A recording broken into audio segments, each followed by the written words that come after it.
Perkenalkan, nama saya Sakinah Warohmah, NPM saya 1512401. Saya mahasiswa Universitas Batam semester 2. Di sini saya akan menjelaskan kembali terkait praktik pemrograman terstruktur yang telah diajarkan oleh Bapak Adam Rizal Eskom MM. Untuk itu, mari sama-sama kita lihat materinya. Untuk pertama, kita diharuskan untuk mendownload aplikasi XMPP di dalam laptop masing-masing untuk memudahkan proses pemrograman. Oke, langsung saja kita masukin materi pertama ya, teman-teman. PHP, terus kita bikin echo selamat menonton di video channel saya.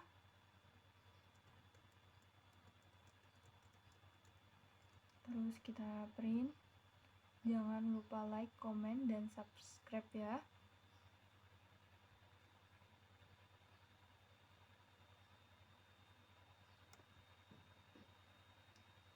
Setelah itu bisa kita tutup dan kita running. Di sini untuk materi pertama ini teman-teman saya masih menggunakan Replit ya, biar untuk mempermudahnya. Jadi selanjutnya kita mulai dengan menampilkan variabel dan tipe data. Sini kita bisa mulai dengan menulis sinteksnya, nama, selanjutnya umur, dan nilai.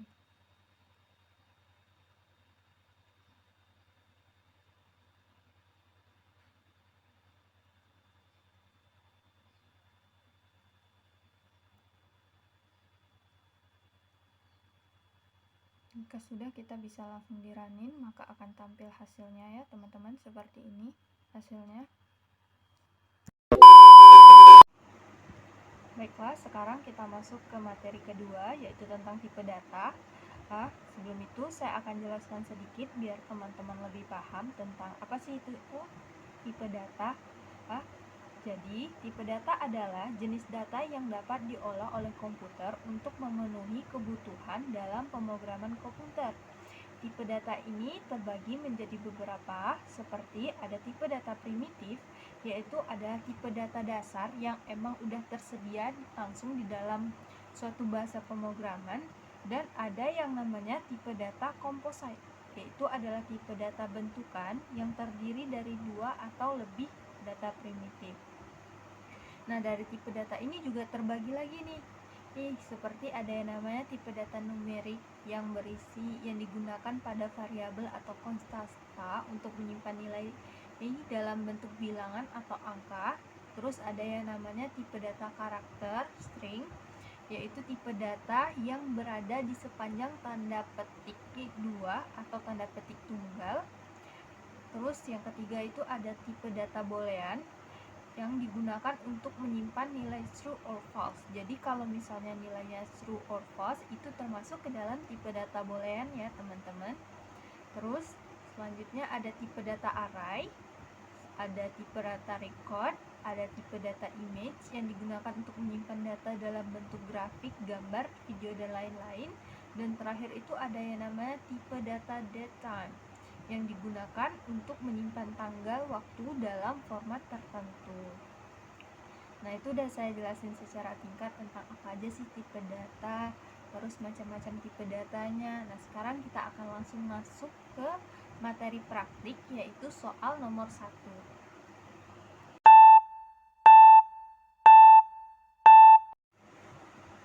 Jadi di sini untuk soal nomor 1-nya itu diminta sebuah toko buku online memiliki sistem yang menghitung total harga pembelian buku berdasarkan jumlah buku yang dibeli.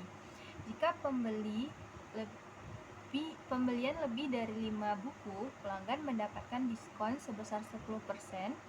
Jadi tugas kita adalah membuat program PHP yang menerima harga per buku atau jumlah buku yang dibeli, lalu menghitung total harga setelah diskon.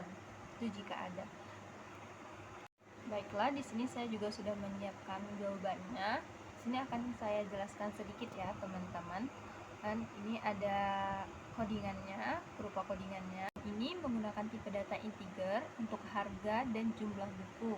Operator aritmatika seperti perkalian dan pengurangan itu digunakan untuk menghitung total harga dan diskon. Operator relasional seperti besar dari digunakan untuk memeriksa apakah pelanggan mendapat diskon. Jadi operator relasional ini digunakan untuk memeriksa apakah pelanggan sudah mendapat diskon. Terus ada yang namanya fungsi number format digunakan agar angka lebih mudah dibaca dalam format rupiah. Nah, di sini kita bisa cek dulu ya hasilnya teman-teman melalui web. Kita refresh dan ini dia hasilnya. Teman-teman bisa lihat ya.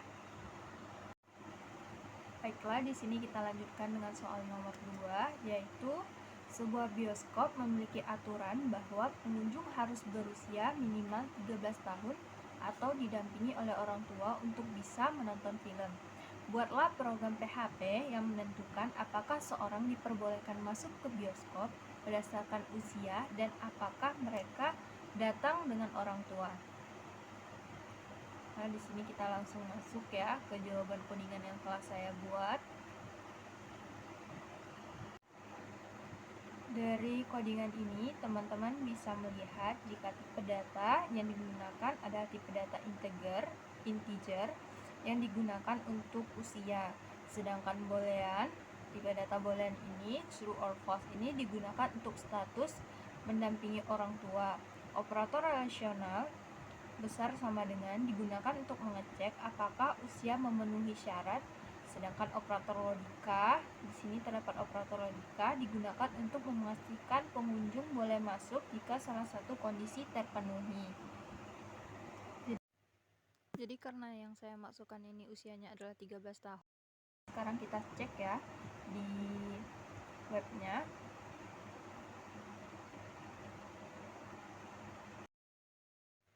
Jadi karena usianya udah 13 tahun, jadi hasil yang ditampilkan di situ Anda boleh masuk ke bioskop.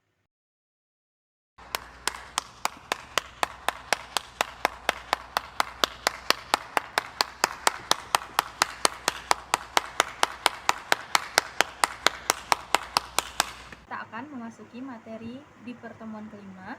Adapun materi di pertemuan kelima ini adalah struktur kontrol percabangan. Sebelum masuk ke praktiknya, saya akan jelasin sedikit ya. Jadi, struktur kontrol percabangan digunakan untuk menjalankan blok kode tertentu berdasarkan suatu kondisi logika.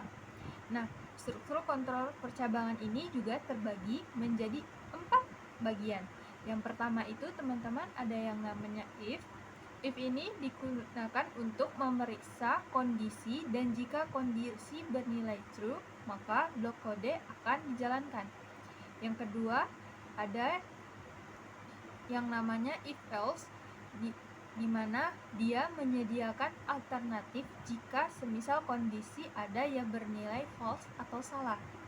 Terus ketiga, itu ada if else yang digunakan untuk memeriksa lebih dari suatu kondisi. Jadi jika percabangannya dikira lebih dari 2, maka kita akan menggunakan yang ini.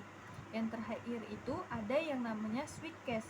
Switch case ini digunakan untuk memeriksa nilai variabel dan mencocokkannya dengan beberapa kasus. Baiklah, nggak perlu lama-lama, mari sama-sama kita masuk ke materi praktiknya. Baiklah, di sini kita masuk ke soalan pertama ya. Nah, di sini diminta untuk buatlah program untuk menentukan apakah seseorang boleh memilih dalam pemilu berdasarkan umur. Nah, biasanya kalau kita untuk memilih pemilu itu umurnya 17 tahun ya, teman-teman. Ini langsung saja kita masuk ke codingan yang sudah saya buat, jawabannya sudah saya buat. Di sini kita tulis. Sini kita menggunakan if else ya teman-teman, karena ada batas usia bahwa seseorang ini belum berhak untuk memilih. If jika usia besar sama dengan 17 tahun, maka sinteks yang keluar atau equal-nya Anda berhak memilih. Tapi jika sebaliknya, berarti yang keluar Anda belum berhak memilih. Berhubung di sini hanya ada satu kondisi yang diperiksa, maka percabangan yang ada di sini disebut dengan percabangan tunggal. Selanjutnya kita masuk dengan soal nomor 2. yaitu buatlah program untuk menentukan grade nilai A, B, C, D, E berdasarkan input angka. Nah, sama di sini saya sudah sediakan jawabannya. Mari sama-sama kita lihat ya jawabannya.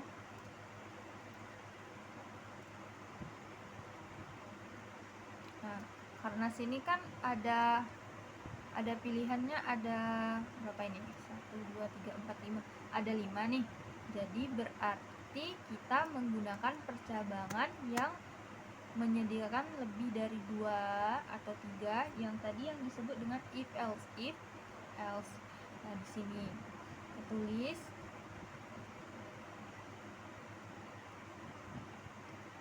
jika nilainya besar sama dengan 10, maka grade-nya A. Jika nilai besar sama dengan 80, maka nilainya B. Jika ini seterusnya.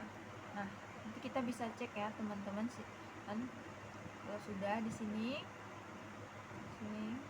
kita akan cek ke webnya. Tinggal kita refresh, terus ini muncul. Nah, ini kita bisa cek juga ya. Kita bisa cek dulu untuk memastikan. Baiklah, sekarang kita masuk ke soal nomor 3. Di sini diminta buatlah menu menggunakan switch untuk tambah, kurang, dan keluar. Oke, di sini kita pakai switch ya teman-teman. Terus kita tinggal, ini saya sudah sediakan jawabannya. Mari kita lihat sama-sama. Kita bahas.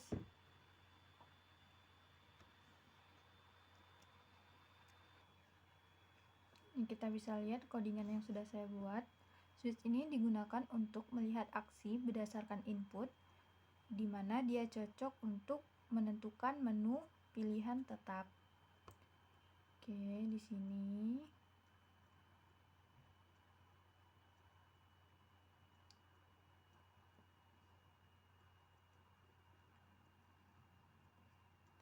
tambahin menu seperti ini teman-teman.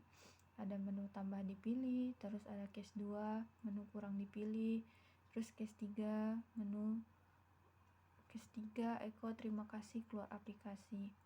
Nah, setelah ini kita bisa lihat di webnya, kita buka, terus kita refresh.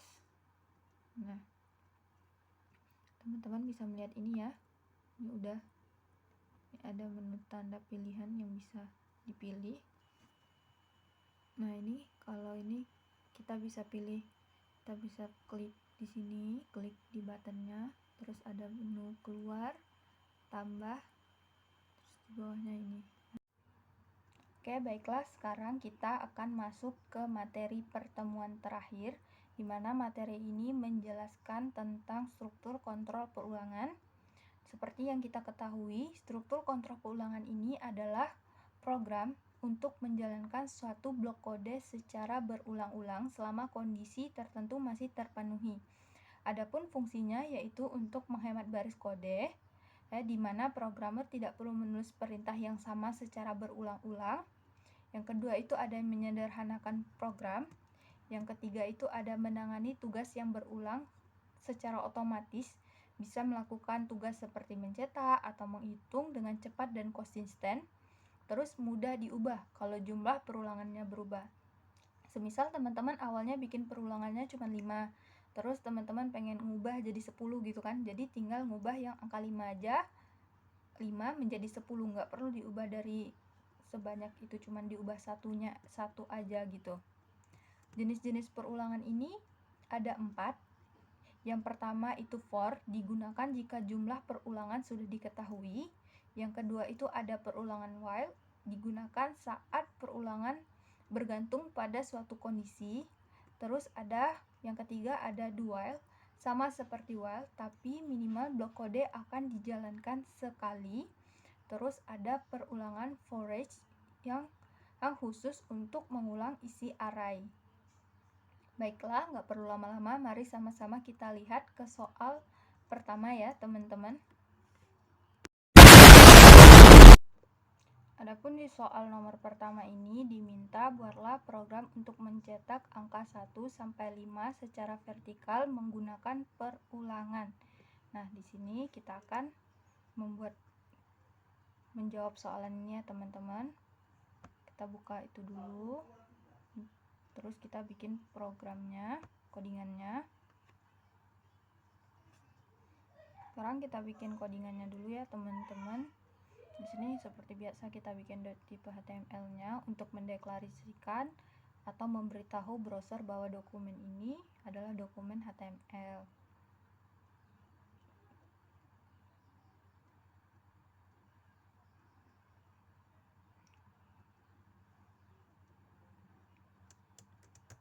Terus di sini ada for $i sama dengan 1, terus S1 besar sama dengan 5. Karena di sini tadi di soalnya minta 5, jadi kita bikin 5 ya teman-teman. Tapi kalau misal di soalnya minta 20, 5 ini kita akan ganti menjadi 20.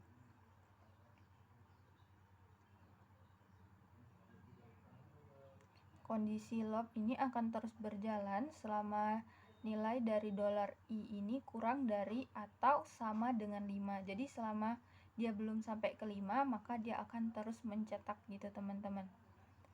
Nah, kalau sudah, mari sama-sama kita ke browsernya untuk kita refresh. Ini muncul hasilnya. Gini ya teman-teman untuk hasilnya. Nomor 2 ya teman-teman. Di soal nomor 2 ini diminta untuk buatlah program untuk mencetak bilangan genap dari 2 sampai 20 input bilangan maksimum melalui from HTML. Oke, sekarang mari sama-sama kita buat codingannya.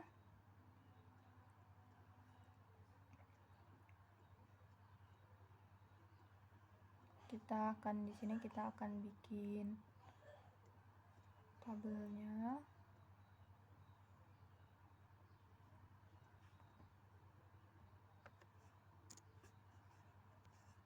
Ya, kita akan bikin di sini kita bikin struktur HTML-nya juga ya. Terus itu PHP untuk tag pembuka dan penutup blok kode PHP.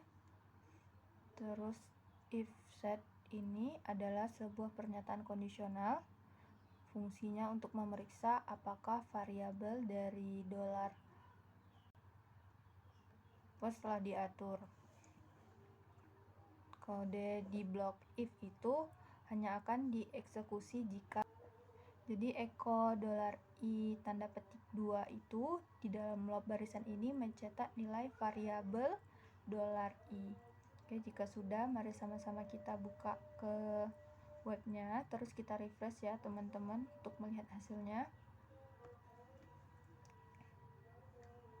Maka ini hasilnya. Baiklah, sekarang kita akan masuk ke soal nomor 3, di mana di situ diminta buatlah simulasi permainan tebak angka antara 1 sampai 10. Pemain menebak angka melalui from.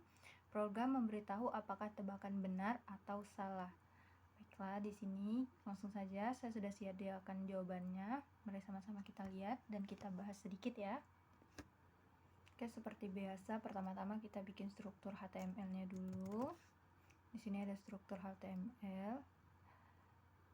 Terus kita juga bikin judul di sini permainan tebak angka. Terus di sini ada yang namanya kode PHP sebagai teks pembukaan.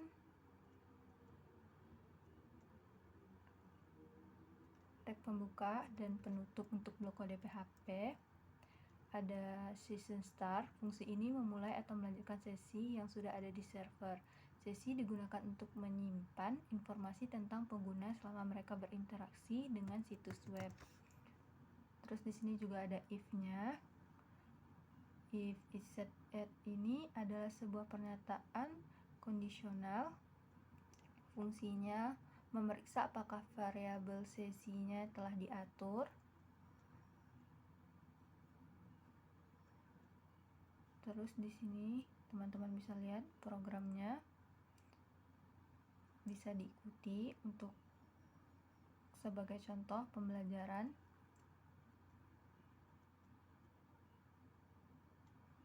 Di sini juga ada if tebakan dan $sangka benar. Oke, jika sudah di sini, maka coba kita buka ke webnya, terus kita refresh, dan ini hasilnya teman-teman bisa lihat. Baiklah, mungkin sampai di sini pembahasan video kita. Saya Sekinah Warahmah meminta maaf atas kekurangan dan ketidakstabilan dalam video ini, termasuk dalam ketidakjelasan dalam penjelasan, karena saya masih belajar dan masih butuh banyak belajar agar bisa memahami baik dari materi pertemuan biasa atau materi praktik. Saya akan usahakan untuk memaksimalkan pemahaman. Untuk kurangnya saya mohon maaf, terlebihnya nggak perlu dikembaliin. Bye-bye.